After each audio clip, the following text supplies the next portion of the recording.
Given our economic growth agenda and our development imperative, it is the intention of this administration to establish much closer ties with India. This government believes in free and fair trade, in open trade. But a weak Jamaica does not make strong trading partners. And The hotel is a fabulous addition to the stock of rooms in Kingston. you're watching Jamaica House Weekly. I'm Lorraine Mendez. With economic growth and development a top priority for government, Prime Minister Andrew Holness has announced plans to deepen ties with India. I have appointed Senator Orbin Hill as a special investment ambassador to India to develop strong economic, commercial, and social ties with this growing economic powerhouse, which is modern India.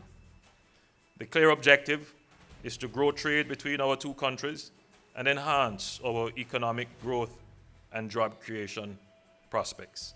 Prime Minister Holness was speaking Thursday at the inaugural Mona debates at the University of the West Indies Mona campus.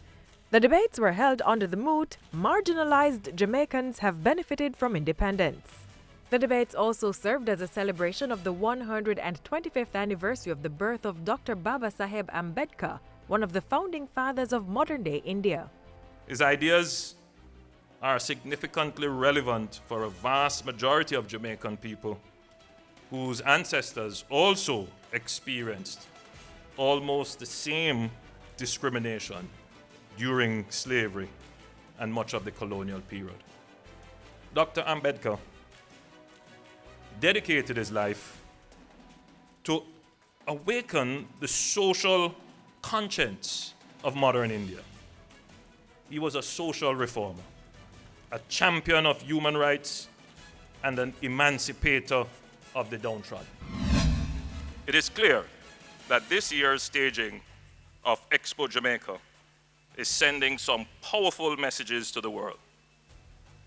Jamaica is the business hub of the Caribbean. Prime Minister Andrew Holness opening the 43rd staging of Expo Jamaica on Thursday. While committing government support to the productive and manufacturing sectors, Mr. Holness also reiterated the need for fair trade. This government believes in free and fair trade, in open trade. But a weak Jamaica does not make strong trading partners. And a weakened Jamaica can't sustain trade in a way that's not fair and free. And so this government will be responsible, but we will be assertive in ensuring that we benefit from trade. And after touring booths on Saturday, Prime Minister Holness lauded the organizers of Expo Jamaica, saying the event supported the growth of businesses on the island.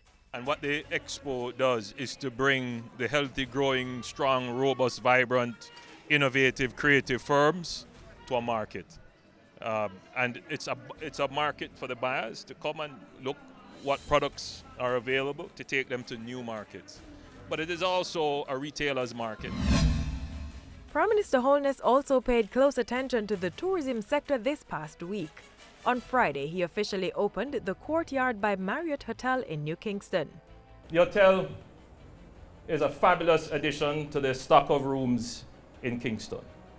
It adds value to brand Jamaica and to brand Kingston, which we intend to expand as a tourism destination in and of itself.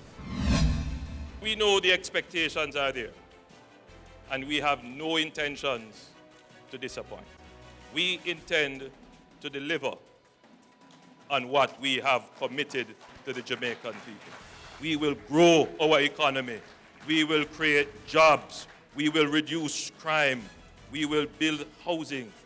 And we will finally achieve the dream of Jamaica, the place of choice for you to live, work, do business, raise your family, and retire in paradise.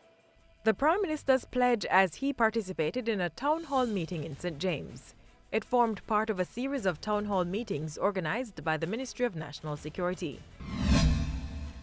Prime Minister Andrew Holness has sent condolences to the government and people of Japan and Ecuador who have been impacted by earthquakes over the past few days.